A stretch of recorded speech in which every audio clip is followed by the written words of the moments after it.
Hello and welcome. First of all, thank you for showing tremendous amount of interest in our online communication skills workshop. This workshop is due to be held next month on 15th and 16th of August 2020 across different time zones which suit Pakistan, Australia, UK and other countries. And we've only got limited amount of seats. So please, if you've registered, complete your registration, pay your fee so that you can be confirmed a spot. I'd like to share a case that I saw recently. It was actually last week, and I saw an elderly gentleman who was brought in by the ambulance with severe shortness of breath. So it looked like that he had actually presented about a week ago with a very similar kind of problem. He was severely short of breath. The doctors who were looking after him were not clear as to what exactly is wrong with him. They tried to do the test, but he declined. They tried to admit him into the hospital for an observation, but he declined.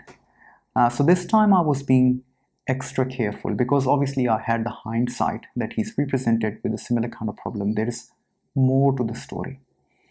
So I went and saw him and tried to take the history, and this was a Greek-speaking gentleman, so his English was not very good. It also appeared that he has got an underlying memory problems or cognitive difficulties. So I called for an interpreter. The Greek interpreter came in, we sat down together and tried to work out in terms of his problems. My working diagnosis was that this patient has got congestive cardiac failure, which is causing him to have high blood pressure and development of fluid built up on his lungs.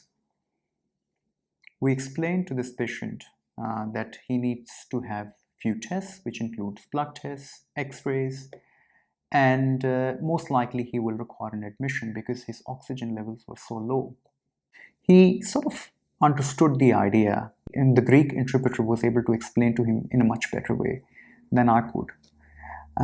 So we did the blood tests, we did the x-ray that sort of confirmed our diagnosis of congestive cardiac failure, and we initiated the treatment. After about a few hours, he actually felt better, and now he wanted to go home.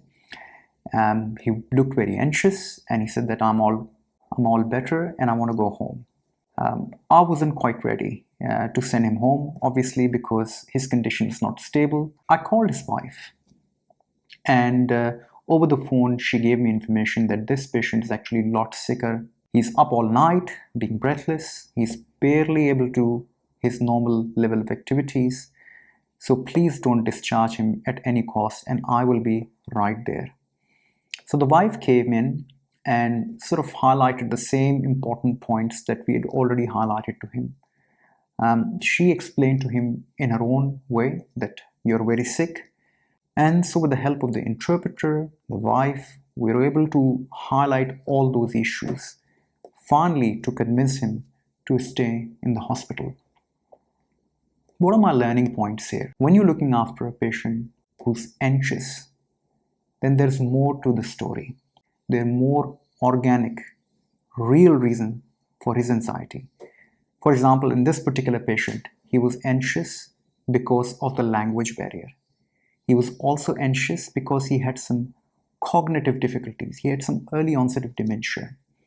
And he was anxious because he was under the new environment and circumstances, and he wanted to go back to his home, even though he was quite sick.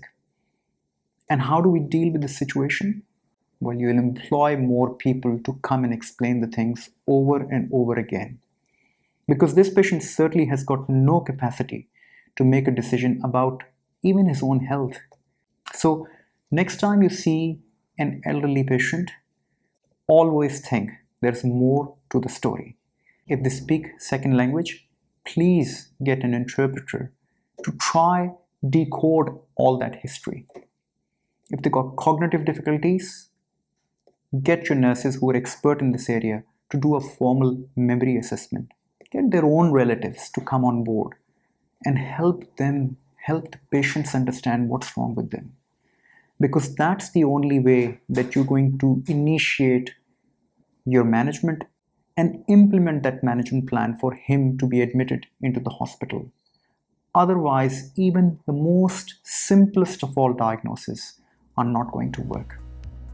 Look after yourself, take care, and please remember to register for Emergency Focus Medical Communication online workshop for 15th and 16th of August. That's next month. Thank you.